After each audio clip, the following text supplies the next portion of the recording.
So here I am, trying to slink off into the deep, dark recesses of real life, and sort my shit out. And and look at this, 8,000 subscribers. Oh my god! You guys just keep following me. I haven't posted anything in 2 years. 2 years? That is crazy. Anyways, I guess I broke that now because here's another subscribers special. I haven't even made anything fucking forever, but thanks. Here you go. Here's this fucking special. You're dragging me. Sir Daniel Fortescue, back from the dead once again. The great hero of Gallowmere reduced to a dusty relic at the back of the old museum. Well, things have changed since you've been away. Okay, so I had a couple ideas for this subscriber special. Actually, my original idea was how to make a shit coin and talk about blockchain or Bitcoin or something like that. And it would basically be a philosophy of blockchain, philosophy of Bitcoin, looking at the white paper, all that sort of stuff. What I came to think of two things. First was that this was a little bit too much for a kind of light coming back video after a couple of years. It would probably take a little bit more formal of an approach. Two, that it would take a little bit too much work to put together, and I have more important things on this channel to put work into. If I'm going to be putting work into this channel rather than this subscriber video, and there was a third one. Oh yeah, I was talking to my friend. He sent me some links to some EAC material, and it really got my noggin jogging. And I figured while we are doing this video, we might as well look a bit at EAC, because that's a big popular thing these days. You don't often think that accelerationism matters anymore, and you would be right for the most part. But then again, there is this group of kind of Silicon Valley liberals which have re-injected accelerationism back into the kind of cultural zeitgeist, I guess, if you want to use that term to describe anything that comes out of California. And so there's a few things that I wanted to go over. Two things in particular. First one is this techno-optimist manifesto. So this is kind of my initial introduction into the first thing I read on EAC a little while back, and I had kind of forgotten about it. I kind of filed it away into the back of my brain. The other interesting thing that just came up was this discussion between Beth Jesus, as he's known on Twitter, and Lex Friedman. They have a very long conversation about lots of various topics, but one of them that they touch on is EAC, and he gives quite a good kind of summary of the logic behind not just what EAC is, but kind of why it exists. And I think it's a good place to really understand these things if this is what you're looking at. And I think looking at understanding EAC is, I think EAC, as opposed to something else we've looked at on this channel, which would have been the more like vulgar accelerationism, the crazy pseudo right-wing terrorist accelerationism that didn't really have any connection to accelerationism whatsoever. EAC at least is really trying to connect with that initial accelerationist theory. How coherent of a system it builds out of that is something that we can discuss in this video, but I think that it's more worth talking about than that other stuff, and we talked about that other stuff, so it's kind of like I feel obligated that we need to do an EAC video, and this I don't know, I just feel like it's a good timing to put it all together. So here we are. Here's the EAC video.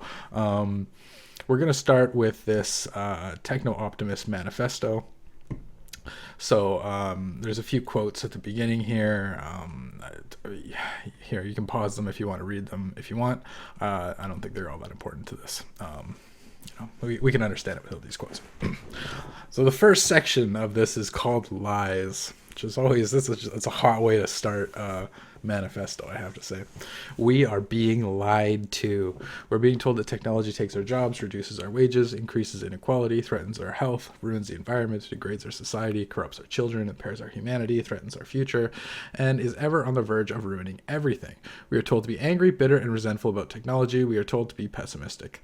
The myth of Prometheus in various updated forms like Frankenstein, Oppenheimer, and Terminator haunts our nightmares. We are told to denounce our birthright, our intelligence, our control over nature, our ability to build a better world. We are told to be miserable about the future. Truth. Our civilization was built on technology. Our civilization was built on technology. Our civilization is built on technology. Technology is the glory of human ambition and achievement, the spearhead of progress, and the realization of our potential. For hundreds of years, we properly glorified this, until recently. I am here to bring the good news. We can advance to a far superior way of living and of being. We have the tools, the systems, the ideas. We have the will. It's time once again to raise the technology flag, to be techno-optimists. So any manifesto that starts off by telling you who's lying to, or the lies that you have been told, this is going to be a very persuasive essay. So really they're really trying to change your mind on something here. So what are they trying to change your mind on? That there's anything wrong with technology, basically. Our civilization is technology. It's built on technology. We can't be afraid of technology. We need to glorify technology like we have for hundreds of years. This is an interesting one. For hundreds of years, we properly glorified this until recently. Considering humans have been around for much longer than hundreds of years, I don't know. It seems like it's an appeal to nature at the beginning, or something natural to our civilization. But hundreds of years seems a little short of like civilization. So I don't know. I'd just be interested a little bit more specific of time dates here. But that's my history nerd thing coming out. Okay, so technology. I don't think this stuff is important. Let's skip to some of the more important things. Technology solves problems. Here we go. Markets. We believe free markets are the most effective way to organize technological economy. Willing buyer meets willing seller. A price is struck. Both sides benefit in the exchange, or it doesn't happen. Profits are the incentive for producing supply that fulfills demand. Prices encode information about supply and demand.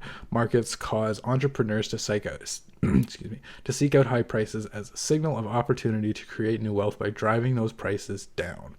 We believe that a market economy is a discovery machine, a form of intelligence, an exploratory, evolutionary, adaptive system. So you can see right here, we believe the market economy is a discovery machine, a form of intelligence. This is like straight out of Nick Land, more or less. Market economy being a form of intelligence. Very, very much they got this idea from Nick Land. But then they follow it up here. We believe Hayek's knowledge problem overwhelms any such. So it's like, this is a good way to think about it, I guess. You had kind of like the right wing, left wing accelerationism split, right? So the left wing was more like communists, Marxists, people like Fisher, and then the right wing you had the more I guess conservative is the right word. Nick Land is a hard one to put a label on, but I'll just say like the neo-reactionary movement, right? It's so we have like kind of like the Marxists and the neo-reactionary kind of the Marxists and the reactionaries. Let's just say that. It's a good easy way to put it. And now in the middle, we have this, which I guess kind of the space that used to kind of be dominated by UAC, right? That kind of like, it doesn't really matter, what the politics is. It doesn't really matter what the end game is. We just kind of need to commit to this. It's that kind of flavor, but instead it has this like complete liberal bent, right? It's just liberalism. It's that liberalism is perfect and great and kind of the proper bent to humanity, and if we just follow liberalism, everything is going to be amazing. And that isn't what UAC was about. UAC didn't have that kind of optimism. It didn't have a that kind of teleological point to it of fulfilling some sort of ultimate civilizational path or anything like that. It was much more nihilistic, I guess would be a way to put it. There's a particular nihilism in UAC that we don't see here. Let's look at the people there. So they got Adam Smith, we got David Ricardo, we got Milton Friedman, we got all the big memes coming out. Okay, so now we get to the techno-capital machine. Combine technology and markets and you get what Nick Land has termed the techno-capital machine, the engine of perpetual material creation, growth, and abundance. Now, it's interesting because when I think of the term the techno-capital machine, I mean, Nick Land, he very well may have used that at one point in his writings, but I don't really like techno-capital, I don't think it has a hyphen in his writing. Techno-capital. Yeah, no, techno-capital didn't have a hyphen. Regardless, so it already sounds a little bit wrong, like the techno-capital machine. It's like they're using kind of the right flavor of the words, and they're kind of right in that it is a combination of technology and markets, but it almost, what it feels like to me? It feels like somebody ran it through like a Google Translate or something.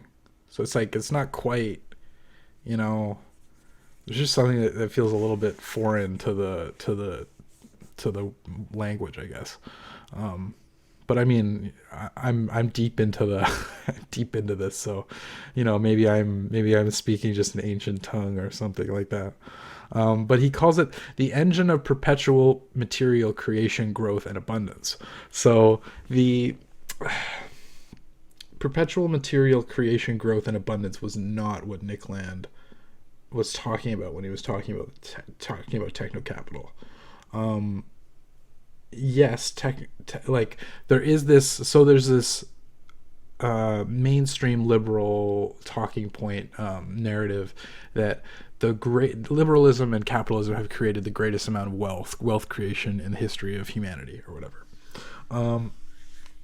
I don't even think this is something that necessarily leftists argue against. I mean, they do in the sense, like, kind of hard-headed, unthinking leftists who just kind of hate society and all that kind of stuff. Yeah, that definitely happens. But I mean, when you read Marx is very clear. He basically says the same thing. Like, he doesn't want to go back to feudalism. He doesn't want to go back to primitive communism, God forbid. He's basically saying, like, look, capitalism has done things that we didn't think were possible up until now. Like, it's absolutely revolutionized our productive capabilities. He's super duper clear on that.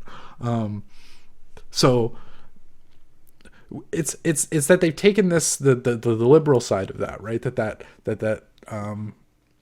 taking that as this badge of honor, right? That liberalism and capitalism has created all this wealth and all this material production and all that kind of stuff, and then tying that to Nick Land's idea of techno-capital and saying, like, these two things, right? This like hyper optimistic liberal idea that capitalism is the solver of all disputes, right? That it's kind of like the invisible hand that guides the society or whatever. And Nick Land's, on the other hand, of this techno-capital being this type of autonomous intelligent agent, which is kind of like assembling itself from its enemy's resources, to use a nice Nick Land analogy. That these two things are actually the one and the same.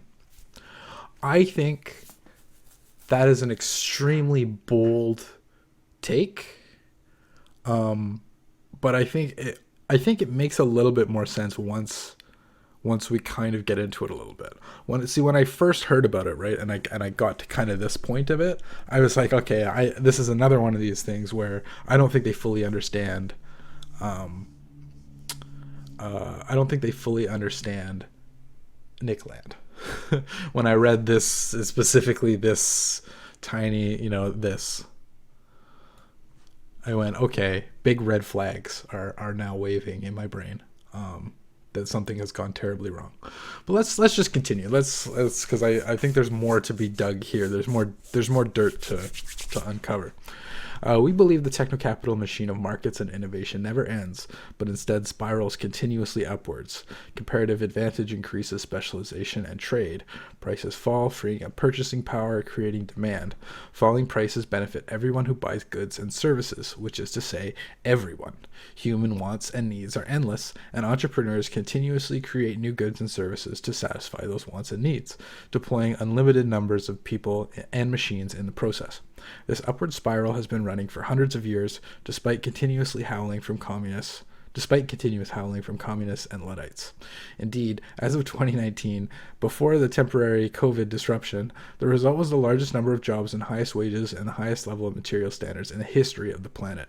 Now, I find this, it's kind of funny, despite the continuous howling from communists, and because communists, or at least like the most, kind of ubiquitous communists, Marxist-Leninists, they always point to the industrialization period of Russia, where Stalin basically took the country from what was ostensibly a peasant-based feudal economy into a fully modernized and industrialized economy within the space of it would have been, it was basically through the 30s and 40s. By the 40s, it was already considered more or less industrialized. So I'd say within about a 20-year period, he turned that country from, literal feudalism into, he was battling the most technologically advanced military on the planet at that point, which would have been,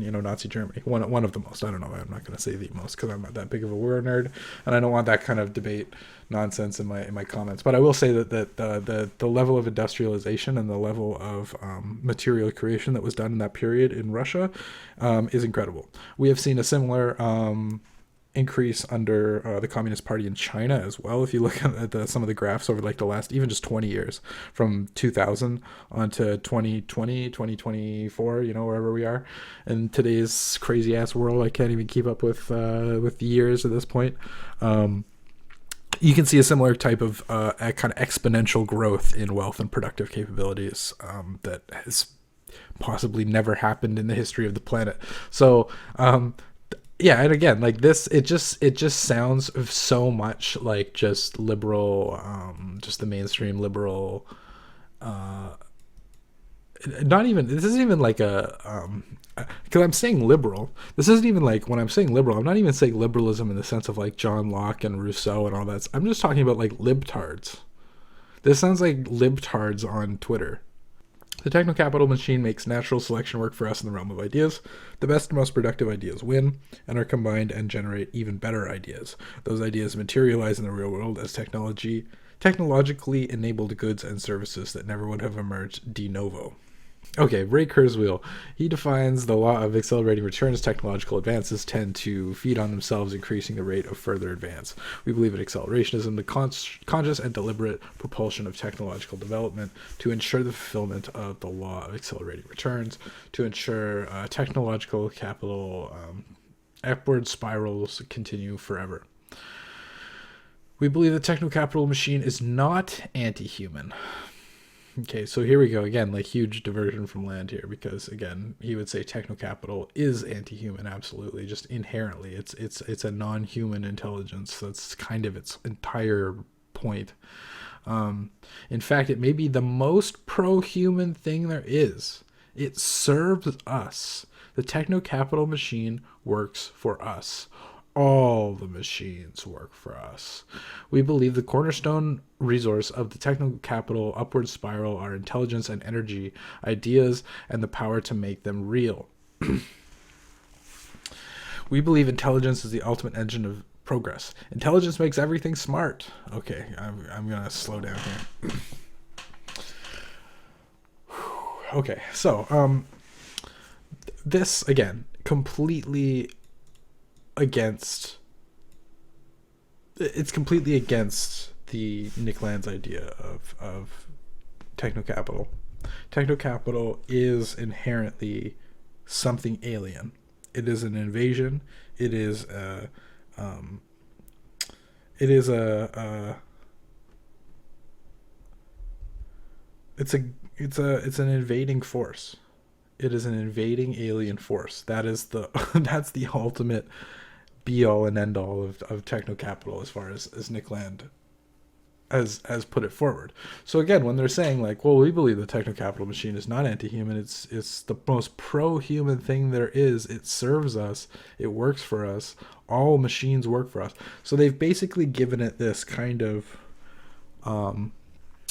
natural hierarchy, like a caste system. There's humans and there's machines. Techno capital is a machine. They call it the techno capital machine. They're very specific about that, and therefore, as a machine, it is below us. It works for us. Now that's all well and great, and ultimately they're not wrong.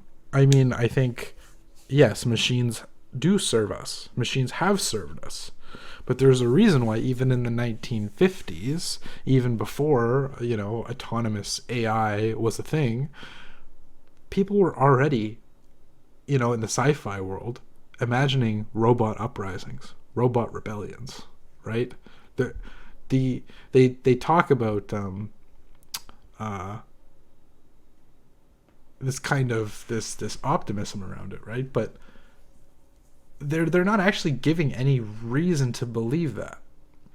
They just say like, well, it's created the greatest amount of wealth. Okay, let's grant that. Let's say it's excuse me. Let's say it's dragged more people out of poverty than any other material system that we have. Let's say it's created more wealth than any system of production yet tried. Let's just grant all that. Why are we then to assume what its ends are, right? Like, what? I'm trying to think of a good example. Okay, here's one that this might be a little off, but I'm literally off the top of my head here. Colonialism, right? Like, colonialism may have created incredible amounts of wealth, and it did. I mean, for the Europeans, specifically the European countries, who were really participating in this colonial project, created massive amounts of wealth, huge amounts of wealth that they never would have had access to otherwise. But there was kind of a back end to it, right? There was kind of a collateral damage that was done across the colonized world. And even today, I mean, there may not necessarily be that same form of colonialism, but today's capitalism, especially this Ray Kurzweil Silicon Valley capitalism that they're talking about with AI and all this kind of stuff, it's built off the backs of people who are still laboring under some pretty terrible conditions. You look at something like, look at the Congo, right? You can say what you want about the Congo and its development as a country or whatever. The level of brutality that country has experienced is almost inherently tied to the amount of wealth it has. It is because the Congo is an extremely wealthy country as far as resources, as far as economic kind of benefits go. The Congo is it's like a gold mine. And that's the big problem. The reason why there's been so much fucking horrible things that have happened to the Congo since, just go back, 200 years. What's happened in the Congo in the last 200 years? Horrifying things. And it's all because they were rich. I mean, that's a bizarre development that only took place because of capitalism and is still taking place because of capitalism. And we see that in many places in the world, that you can be cursed with a particular economic advantage, where suddenly world powers treat you like a fucking plaything and do whatever they want to you and your people because they have those economic interests in mind. And so this kind of like optimism about like, oh well, it's the most pro-human thing there is. It's like, okay, well, that's, you're gonna need to give me a little bit more than the highest number of jobs and wages. I mean, there's a really good uh it's a book. I'm gonna say Ursula Le Guin. I could be completely wrong on that, and in fact, I probably am wrong on that. And I'm gonna hate myself. But it's a book where they figure out there's a utopian society, and at the end they figure out that the whole basis of this utopian society is it's based on the torture of this one person. So there's one person kind of like in the lowest possible situation you could possibly imagine, being terribly tortured, and that is the only reason why this perfect society is able to exist. And there is this like moral question of like how much benefit outweighs, one person suffering.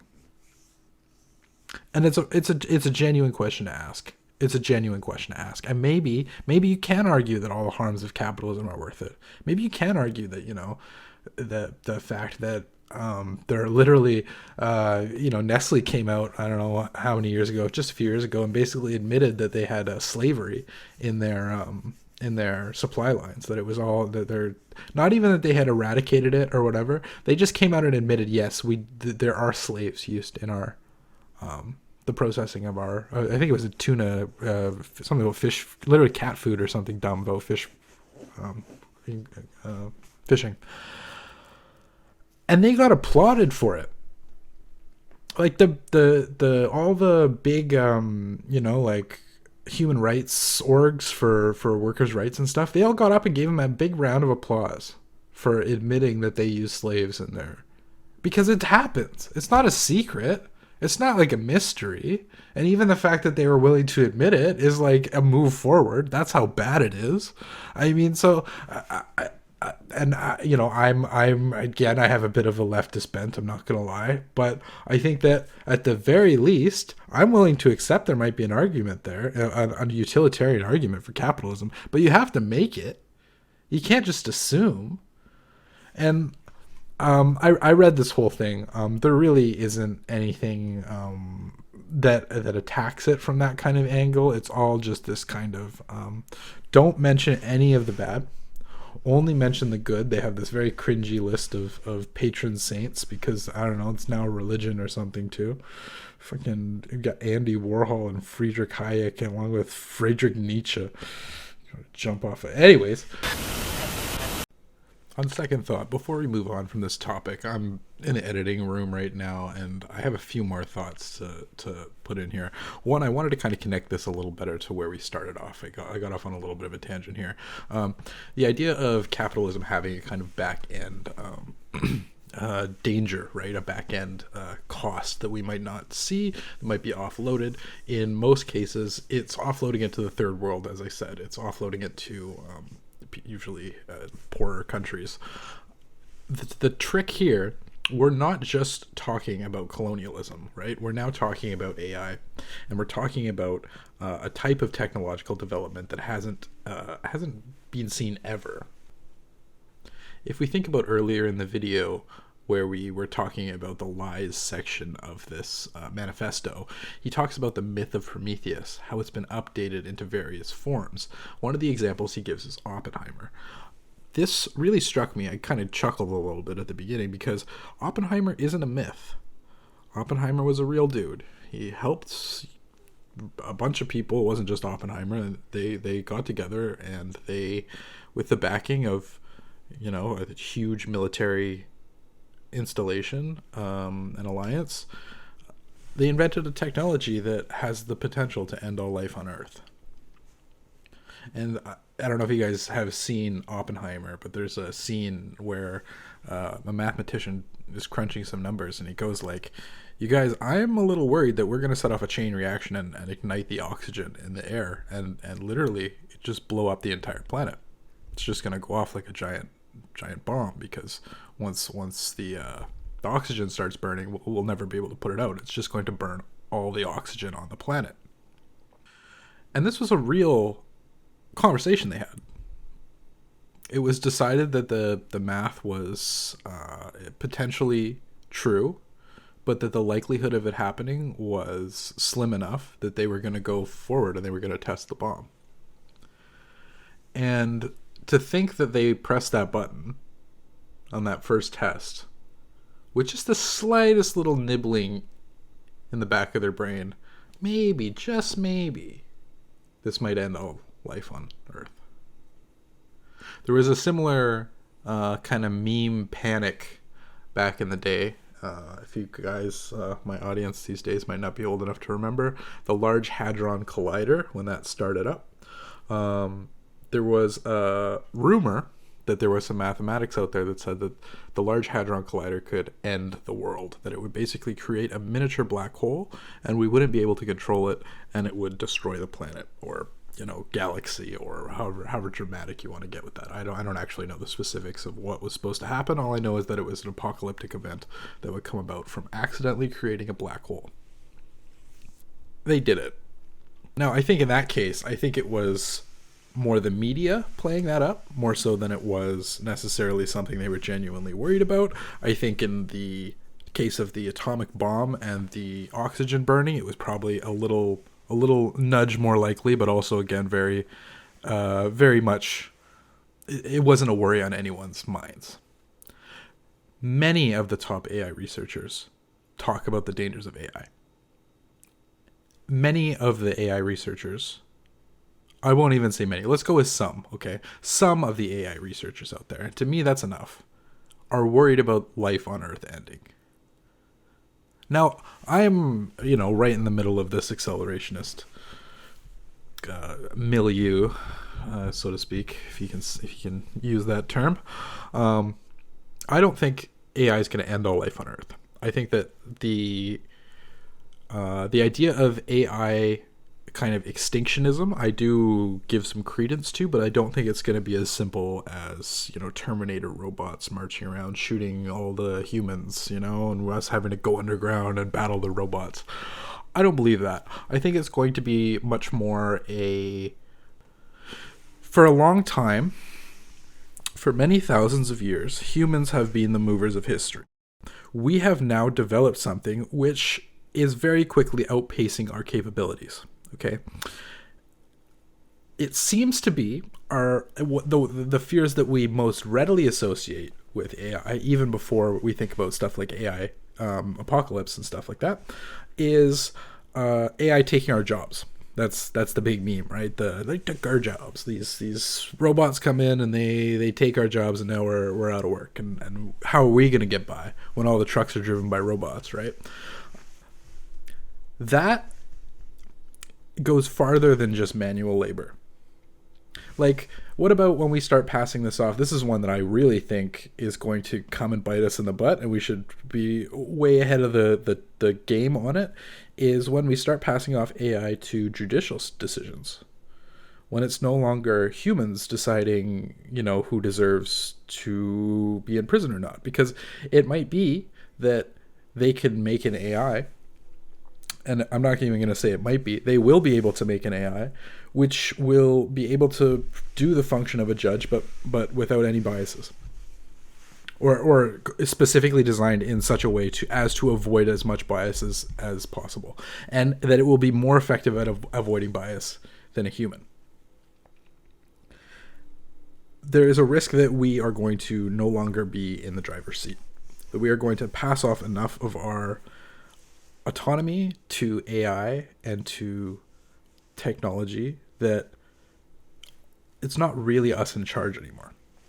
We are kind of we're just the handymen that keep the machine running, but it's the machine that we're working on that's really doing all the important work. It's making all the technological advancements.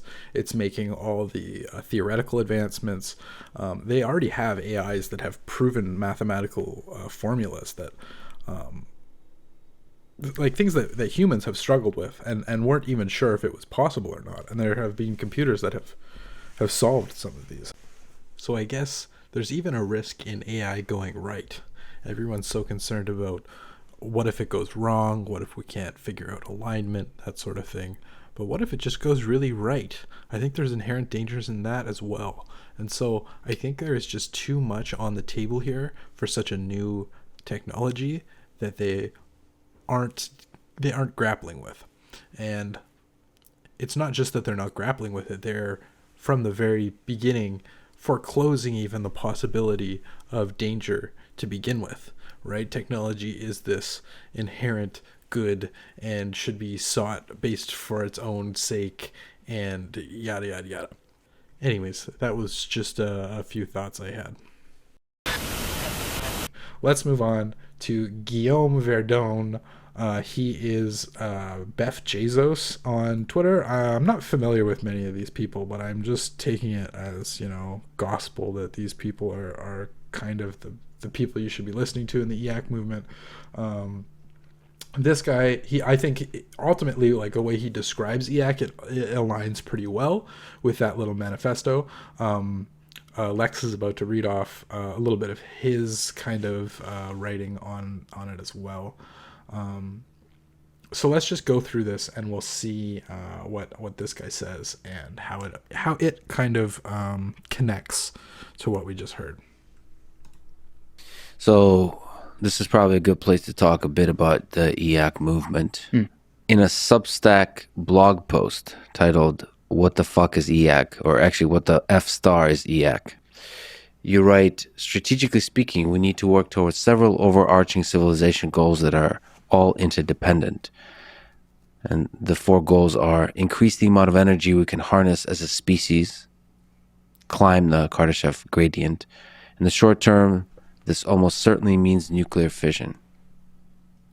Increase human flourishing via pro-population growth policies and pro-economic growth policies. Create artificial general intelligence, the single greatest force multiplier in human history.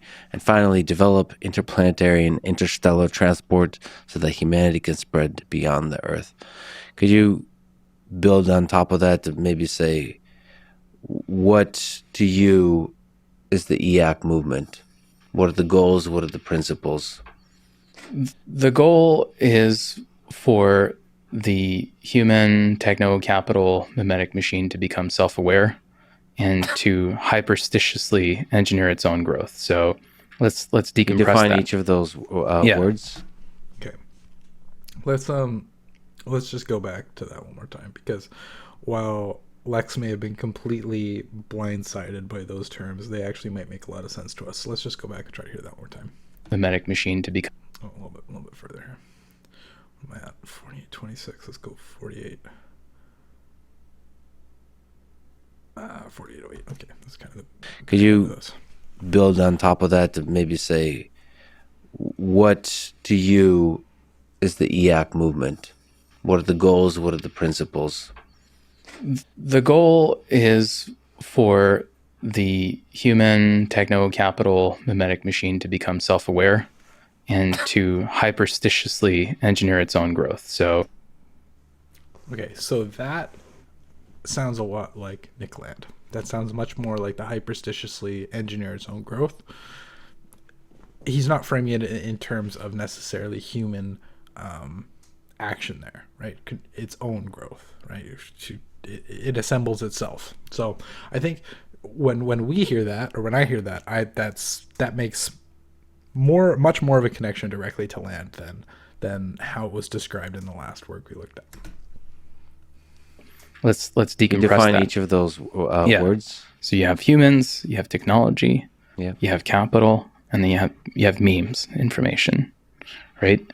And all of those systems are coupled with one another, right? Humans work at companies, they acquire and allocate capital, and humans communicate via memes and information propagation. And our goal was to have a sort of viral, optimistic movement that is aware of how the system works. Fundamentally, it seeks to grow.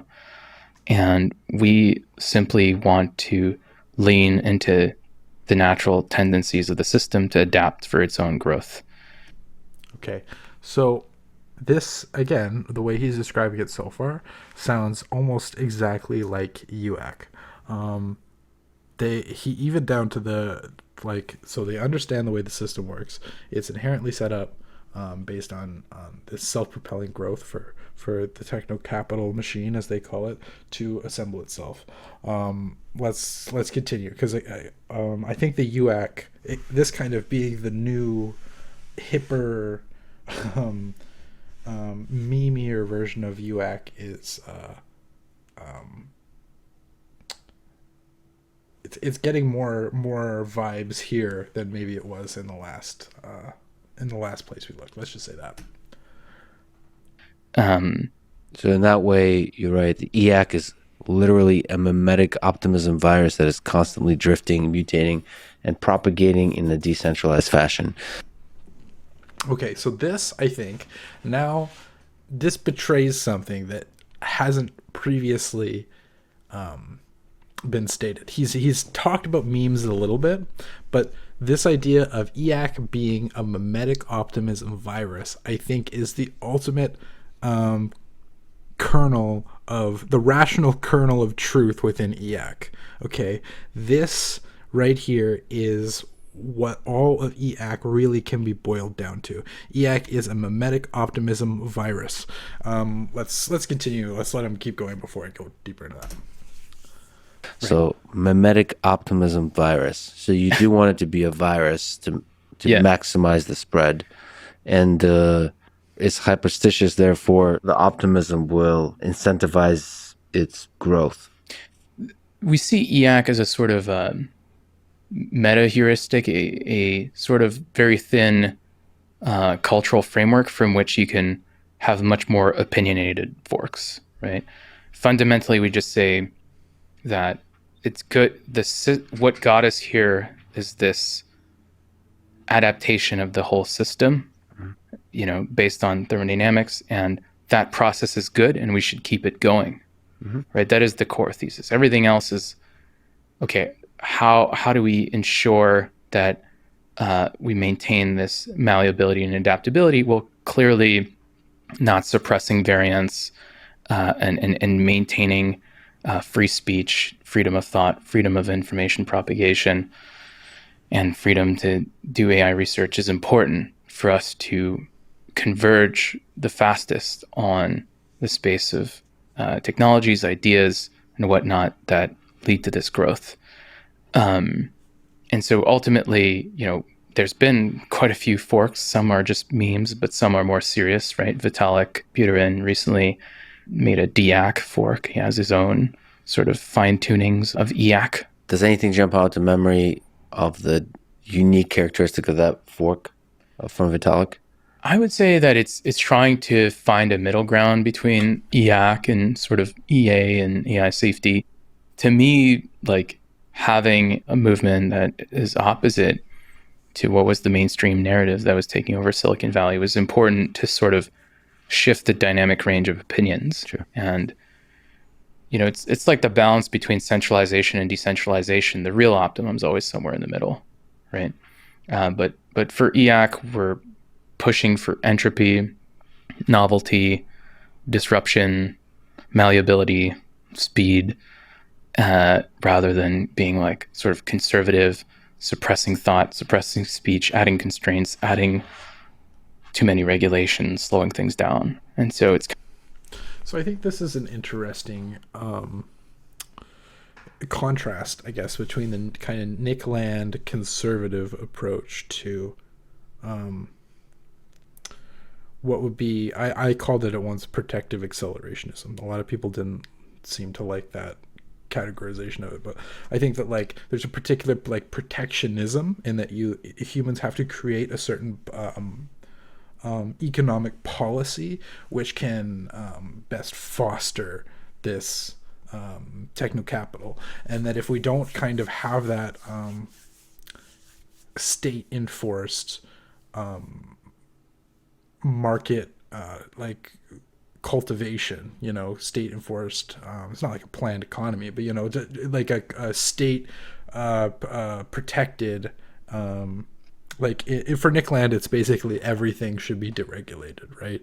Any sort of economic regulation is wrong. For EAC, it's not actually so much about economic regulation, a lot of it comes down to free speech and free thought. I think some caveats on some of the economic stuff around AI, excuse me, that AI development shouldn't be restricted. But as far as like the majority of the economy, the more Marxist side of things might think of as like a productive economy that makes the things which can reproduce the conditions of society. That stuff isn't actually all that important. All that really matters is that we're able to work on this like super cutting edge AI, like the tip of the spear kind of stuff of technology. As long as that stuff is protected, everything else kind of follows behind. And even that is a strange approach to liberalism necessarily. Usually they have a much more different, much more liberal approach to capitalism, whereby, like it's not free speech they're trying to protect; it's free trade. Free trade is ultimately, the laissez-faire economy. That's ultimately what the liberals have always kind of been behind. And it seems like EAC is kind of, it's a little bit of a shell game in that it's swapping out that more strictly liberal, what would you call it? The strictly liberal kind of laissez-faire free market kind of basis to the economy towards this model of all that really matters is that the government doesn't tell you what you can say and what you can research. And as long as you can research the most cutting edge of AI, everything else, like the functioning of society, will flow from that.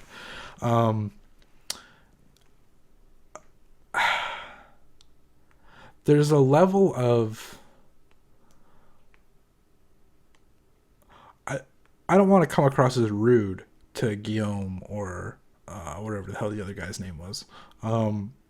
There's a level of supreme fucking arrogance to this whole thing that really rubs me the wrong way. Because if you're taking this seriously as a political ideology, I guess, it's completely fucking hollow. Like this is nothing. You have taken some fancy words from Nick Land's work. You're not really using them in the sense Nick Land used them. You're just kind of, it's like window dressing, it's kind of just like a flavor. It's a spice you've thrown onto your just basic libtard Silicon Valley AI optimism that as long as we can get our LLMs working well enough, the fucking utopian society is around the corner. Like, and I think when they talk about it being a mimetic device, a mimetic, or what do they call it, a optimism virus, they're right. This isn't actually a theory. Like, how would I put this? When you're thinking of something like accelerationism ultimately is just trying to describe a process. There are the branches, RAC, LAC, UAC, those branches can kind of start to get into political prescriptions and what to do and stuff like that. Ultimately, EAC is the same. It's going to go into that, it is going to have a political prescription for you. But it's not just that it has a political prescription for you. All EAC is that political prescription. That's all it is. It's just saying lay off AI research, lay off my ability to, free speech for whatever, I don't know what speech he's being censored that he's so concerned about here. But as long as that's fine, like everything's going to work out. The future will come, society will be perfect. Okay. Just fuck off my Silicon Valley office and let me code my fucking LLM in peace. And there's an element of that which is so, like, it's so fucking arrogant. It's like so disconnected from like the history of workers' struggles or even just the development of capitalism and liberalism and kind of like the fundamental economic principles that underlied it, to just like reduce everything down to like AI. But then I think, like, again, if you were just to completely bastardize Nick Land's approach, I can see how you could get here. In like that, like, see, if you hadn't, say you couldn't read Fang Numina, right? So you put Fang Numina to the side. You understood that the vulgar acceleration stuff was wrong, so you put that to the side. And then you just went to, like, oh, I don't even want to say. It's almost like all they watched was, like, my fucking quick rundown. And, like, came up with it off that. And that's not to say that my quick rundown is somehow, like, this ubiquitous fucking piece of accelerationist, whatever. It's just that, like, it feels very introductory. It feels like they have skimmed some introductory text. Maybe it was the quick and dirty rundown. The quick and dirty rundown probably could be a good one of Nick Land's introductory writings. That could be a place where he got some stuff, because I feel like it's a little bit of his, like, communist manifesto, and then he kind of plays a little fast and loose with some of the stuff there too, I think. It doesn't feel like there's a real theory behind it. It doesn't feel like there's a real substantive working process behind it. And if you go a little bit further into what he's saying, weirdly enough, he starts talking about he ties this all into thermodynamics, and that this whole process is basically just a thermodynamic process working out. And so this is where where I say, like, this supreme arrogance. Why on earth would you think that the well-being of humanity is in any way directly parallel to thermodynamic processes? Like, that the very core nature of physics in some way, shape, or form is there for your benefit. Like, again, like, you hear that kind of talking in, like, the most religious zealotry, like, where you believe that God has the entire world was given to you, right? And anything that happens to you from a day-to-day basis is God giving you a sign, right? And when I wake up in the morning and I walk out the door and I find, $20 on the ground, that's God has given me that $20 as to reward me for, it's that level of, like, the thermodynamic processes are one and the same as the development of human flourishing. Again, I think supreme optimism bordering on blind arrogance, and something which ultimately I think doesn't correspond to human like experience. Like, I would say maybe not human experience, because maybe his human experience actually does. Maybe, again, living in your fucking however many thousands of dollars, however many millions of dollars fucking condo in Silicon Valley. Like, okay, I'm kind of done with this. I think I've attacked this a little bit enough. I think I've given it a good reading, and I think I've really at the end here kind of pulled my cards and shown a little bit that, like, it's all just a fucking scam. It's all just a fucking to trick you into getting him to fucking build this shit. So this is Extropic AI. This is his company, apparently. Look at this. Holy Lord. Self-assembling intelligence from the future. Extropic. For the curious, put in your email address and click accelerate. Or follow us on X, join the Discord, or visit our GitHub. Okay, this has a $14 million seed round. A $14 million seed round. Let's see. It's a self-intelligent intelligence. Wow. Okay, yeah, let's check their fucking GitHub. It's fucking empty. It's a $14 million seed round for what? A Twitter page and a Discord server?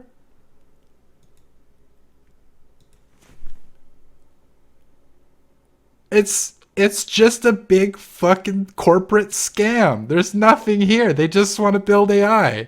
It's just a big... They're just memeing Nick Land quotes for a $14 million fucking seed round. I'm so mad. My neighbors can probably hear me swearing at the top of my lungs right now. an empty GitHub. Holy shit, I was so fucking pissed off. Okay, let's move on. This is a good transition into the fucking scam world of today's shitty ass fucking technological optimism fucking bullshit and what these people get into. Let's learn how to make a shitcoin. Okay, so a lot of people are going to you're gonna look up tutorials on how to make ERC20 tokens and on this using Solidity on the Ethereum network, and you're gonna get all these complicated guides and stuff like that. I'm going to show you exactly how much effort it takes to build a shitcoin, okay? You're going to get on these tutorials. They're going to ask you to download Truffle and fucking Ganache, and you're going to make, test servers and all this fucking, no. All you're going to do, you're going to open up the Remix Ethereum IDE, okay? You're going to create a little workspace. You're going to click this little new file, and you're going to call it shitcoin.sol. Okay, Sol is Solidity. It's the programming language that was created for Ethereum. Ethereum is the it's basically the biggest computing platform used in crypto for as far as like tokens go, trading tokens, often what are called quote unquote shitcoins. So let's go to Open Zeppelin. Open Zeppelin is the gold standard of crypto protocols, basically. So if you are looking to build an application on Ethereum and you want to integrate a token or an NFT or something like that, you would come to Open Zeppelin to find kind of the underlying, what you need, the underlying structures and code libraries, as the programmers might say. So what you have here is these contracts. You're going to look for the token contract. I actually don't know where this is, so we're going to play around a little bit. It's probably in tokens, contracts token, ERC20. Here we go. ERC20 is the standard for shitcoins. Any kind of shitcoin you've heard of, be that Shiba Inu coin or you name it, it's going to come from an ERC20 standard. We don't actually need to copy or paste or do anything with this. All we're going to do is we're going to take note of this little address we have up here to this page. We're going to open up our Sol page. We're going to go into the docs. These are the Open Zeppelin documentations. We're going for the most latest one, 5.0. It's going to give us a little breakdown here. This is some boilerplate code. We're going to copy and paste this into our little shitcoin.sol here. We're going to go up to our GitHub that we found there. We're going to copy the link to the erc20.sol file, and we're going to copy and paste that into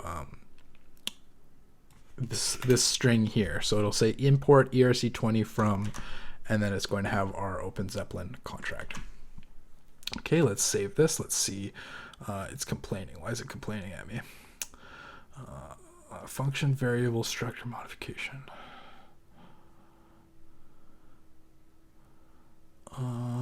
Contract. Oh, because we're missing a closing bracket here. That's all. I must have just miscopied this a little bit.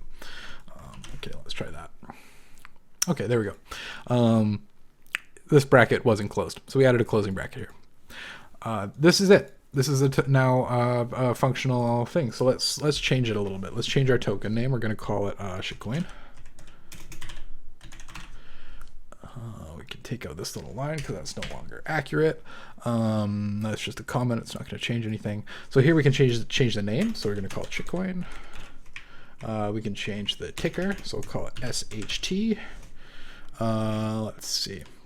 So now here we have the mint function. So basically this is a constructor. It gets called every time that this contract thing is run, though this contract will only ever be run once when it is put onto the network.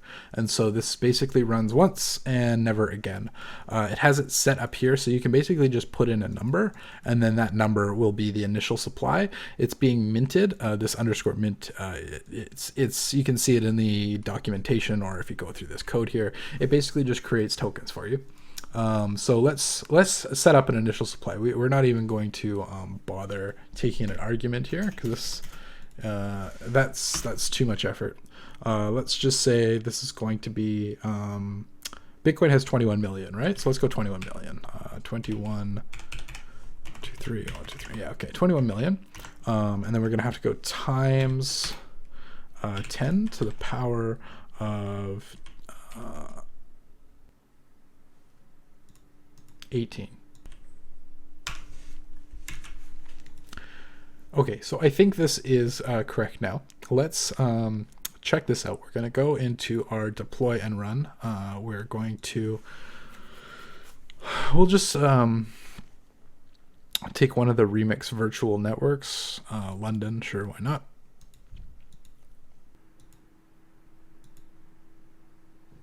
Okay, refresh the page here. We're going to recompile our shitcoin. Okay, so this will launch it onto the Remix VM Shanghai network. So this is just going to be a test network. Let's do this. Okay, so this is our deployed contract. We're going to take our account here, copy it. We're going to paste it into balance of, and we're going to see that we have this huge number here. This is our tokens. There's 18 decimal points here. It doesn't show that just because of the way that Solidity works under the hood. It uses 256-bit unsigned integers, and that means there is no decimal place or negative or positive. So you have to do some, tricky stuff to kind of get around that. And the way they do that is just basically by adding a decimal in 18 places down the line. So whenever this is rendered by a website, it's going to check decimals here. It's going to see that it goes to 18 places, and it's going to put a decimal 18 places in here. That's the way it works. Behind the hood, that's just complicated stuff you don't need to know about. What you do need to know about is that you have officially created your shitcoin. This now exists. Granted, this is on a test network. If I was doing this to a real network, it would look a little different. Let's do that right now. Let's go to injected provider MetaMask. We're going to get our MetaMask to ask us a little bit of permission here. It's going to pop up in our MetaMask here. The only difference if we were publishing this to the mainnet is this would say Ethereum network. Literally the only difference here. We're going to click confirm.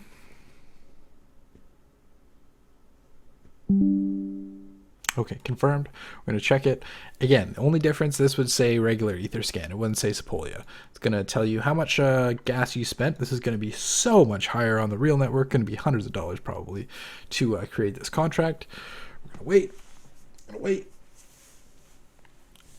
and wait.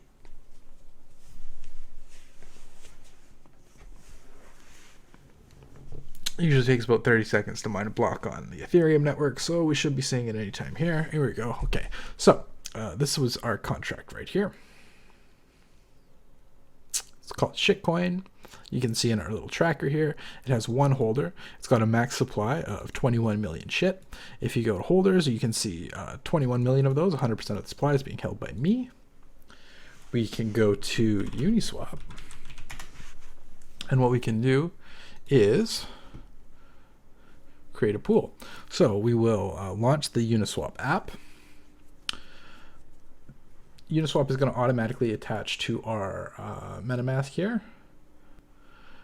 You can see this is now connected to whichever network your wallet's connected to. So this is on the test network. Again, the only difference to this is that you would be on the regular network on MetaMask and not a test network. Everything else is done the exact same. All the buttons you press, everything. If we tried to, let's grab our token address here. So if we tried to buy some of these right now, we can find the contract and we can see that we have 21 million of them, but we can't actually buy any. And the reason for that is because there is no liquidity put onto Uniswap. So let's put some liquidity on. We're going to go to pools. We're going to say there's a new position here. We're going to select a token. Just going to give it a standard fee. This is basically a fee. So if you trade the coin, you pay a little bit to the pool so that people who hold liquidity get a little bit of a house edge. We're going to set a price range, low price. I may be doing this backwards. I don't know. Doesn't really matter. It must be initialized for unit liquidity. Okay, so we're going to say 10 million per ETH. That should be good. Is that 10 million? 1 ETH, 10 million. Yes, okay, we're going to approve. This is going to say that we are allowing yeah, it's saying custom spending cap. Yeah, whatever. We're going max. So it's basically just saying that they're allowing us to spend all of our tokens, all these shit tokens. We can trust MetaMask, or sorry, we can trust Uniswap to do that because they're a good trusted company. Okay, we're going to preview this. It's going to tell us we're trading 1 ETH for. We're basically pairing 1 Ethereum with 10 million shits. So I'll show you a little bit more about what that looks like. We're going to click add. We're going to confirm this once again.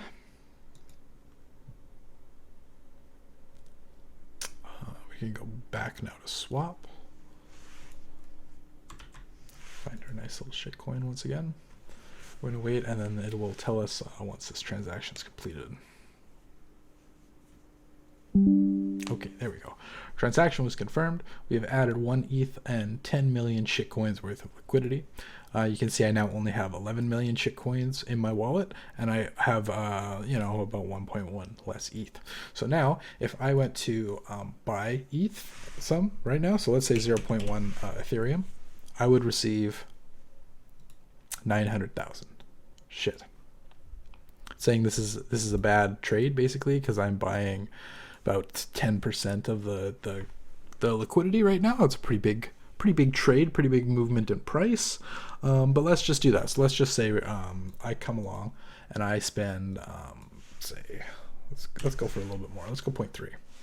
So I'm going to spend a huge amount of money. It's saying right now you're basically getting you're going to destroy the price of the pool. And because you're destroying the price of the pool, you're getting less tokens than you should normally be getting. If you're able to have a larger liquidity pool, you would be able to trade this amount of tokens, but because there is such a small amount of liquidity pool, like you're buying a lot.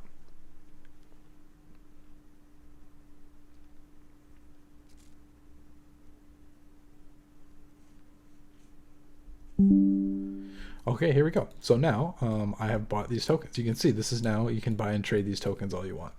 Now here is the crux of things. So say, let's come along with another wallet here.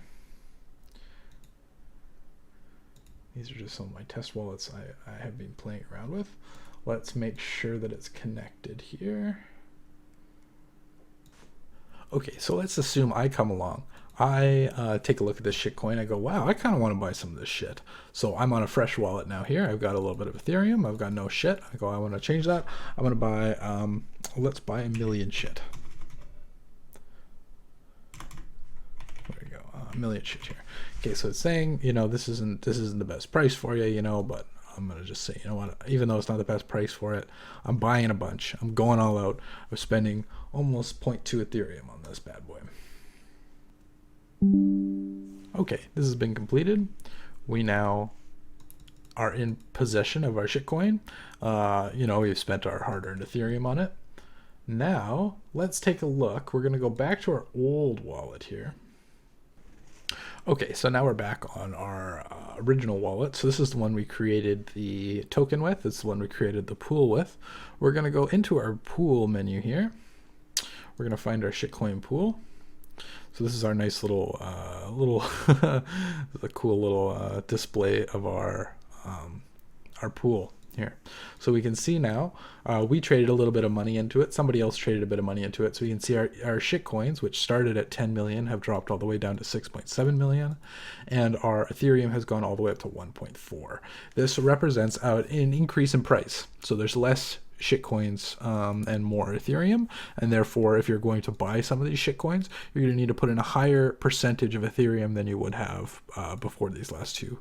You can also collect these fees as well separately if you'd like as you go. It's a pretty cool little program, but because we own all the liquidity, we could remove all the liquidity.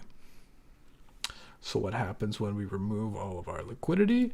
Well, this is what is typically called in the world of shitcoins as a rug pull.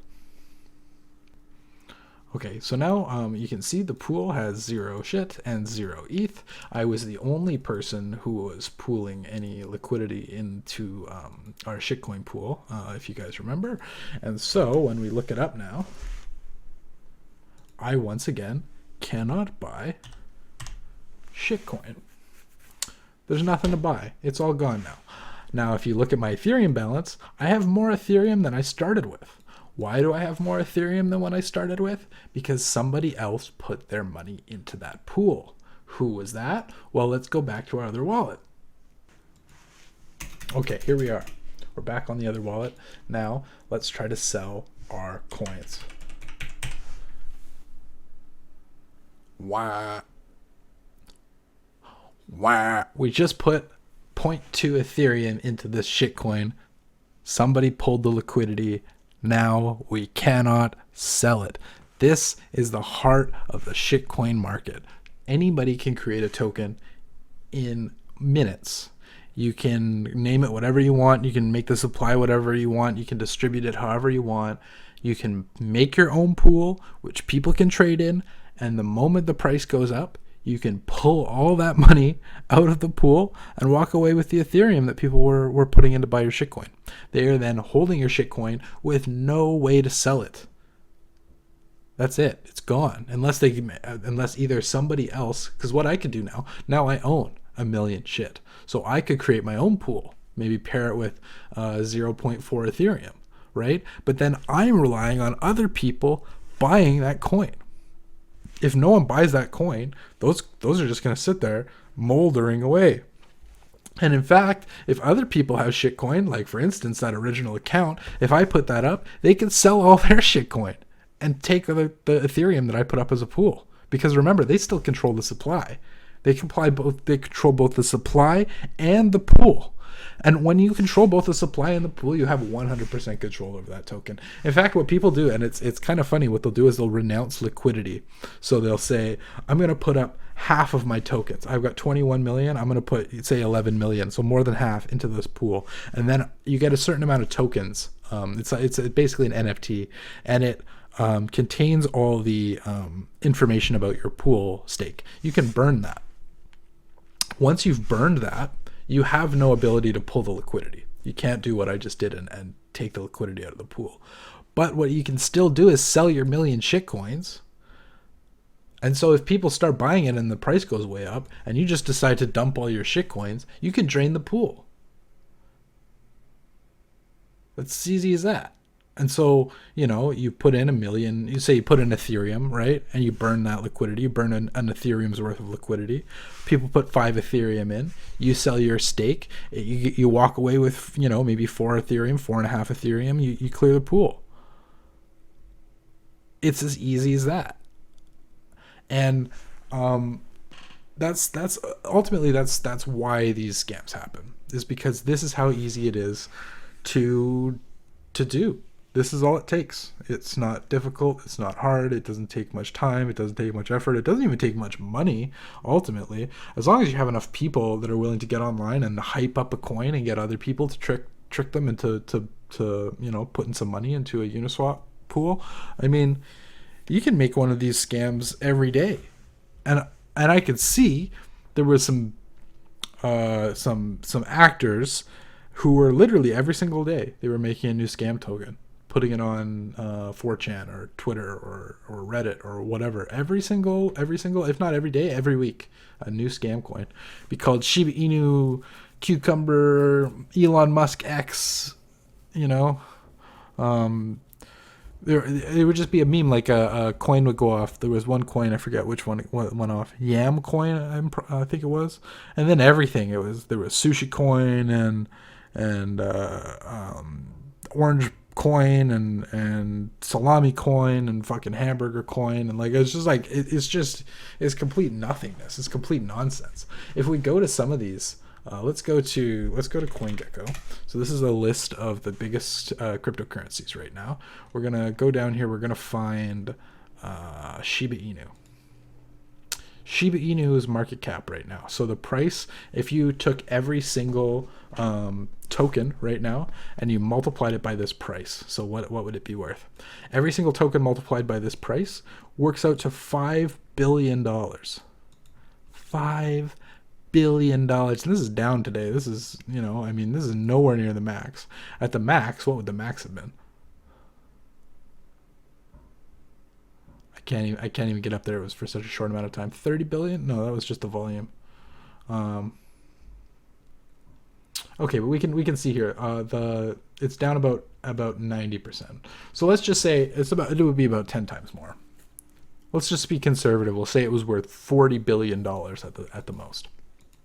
Okay. Now let's go to the Shiba Inu contract.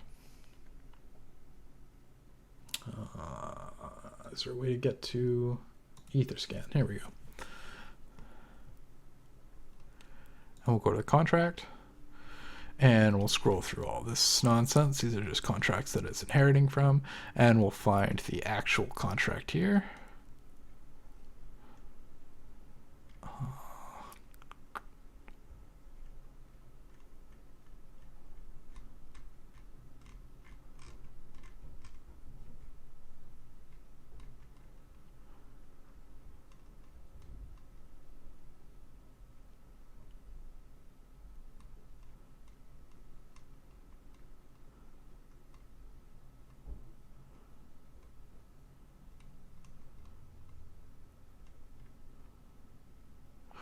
Oh, okay. This is really interesting. So this token contract, again, this contract was worth $40 billion.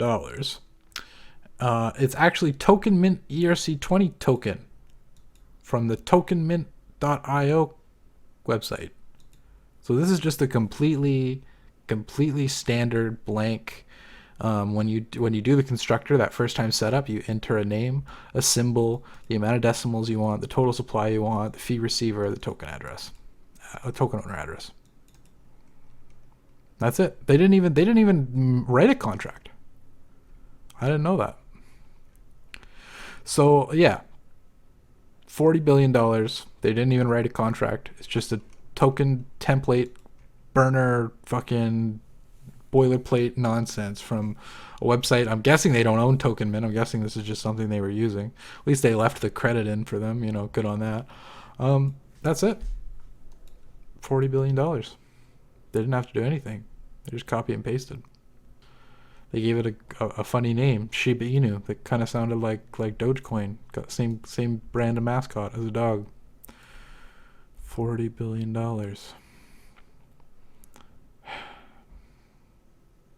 Anyways, I miss you all so much. I hope you guys have had a little less stress than I have in my life the last little while. It's been rough. I wish I had $40 billion worth of shitcoins that I could rug pull on somebody, because that would make my life a lot easier. Yeah, I'm glad to make this video, because I really want my audience to have a little bit of I'm sure the crypto market will come back soon, and I want them to have a little bit of wariness next time they're playing the shitcoin gambling market, that the amount of value that some of these coins present is dubious, to say the best. And once you actually start looking into the tech of what this technology is and what these people are actually making, they're not even making anything. There's not even a contract here. This is somebody else's blank token mint contract that they ran, and they entered the name Shiba Inu and the supply. That's all they did. That's the entirety of this project. I don't know whether to feel happy or depressed or amazed or saddened, or I don't know. But tech is a weird place, Tech is a very weird place. Nick Land said that capitalism breeds cults, and I think that EAC, in a way, is the cult of accelerationism. It's religious. It is the God-fearing and God-believing element of accelerationism that has accepted that it will eat the bugs and be happy. That's ultimately what EAC is. We will eat the bugs, and that is the peak of human civilization. Thank you all for joining me today. I hope to come out with some more videos in some point in the future. I think I have a little bit more free time in my life And so, yeah, maybe I'll be able to put out something. Yes, I get questions all the time. Yes, part 3 will come out. Okay, it will come out. I've written a bit of like a book rather than a movie script. I wrote a book, and that got complicated. So yeah, let's let's talk again soon, shall we? Okay, thank you all. Bye bye.